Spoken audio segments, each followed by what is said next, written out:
નવી પદ્ધતિમાં દસ્તાવેજો જે છે એની ચકાસણી વધારી છે, વર વધુની હાજરી અનિવાર્ય બનાવી છે, જેથી બોગસ લગ્ન નોંધણી આપણે અટકાવી શકાય। રજિસ્ટ્રેશન પ્રક્રિયાની મંજૂરીની સત્તાઓ તલાટી ઉપરી અધિકારીની તાલુકા કક્ષાએ આપવામાં આવ્યા છે।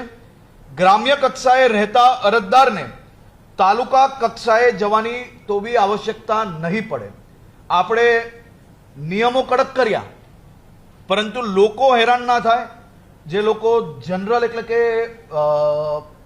વિધિ વિધાનપૂર્વક લગ્ન કરતા હોય છે, માતા પિતાની મંજૂરી જોડે કરતા હોય છે, અને સામાજિક લગ્ન જે કરતા હોય છે, એવા લોકોને બી ખોટા ધક્કાઓ ના ખાવા પડે। અને સામાન્ય રીતે પ્રેમ લગ્નમાં બી જો કોઈ લોકો પોતાની ઓળખ ખોટી નથી બતાડતા, એવા લોકોને બી ખોટા ધક્કા ના ખાવા પડે, એવી બી ચિંતા કરી છે।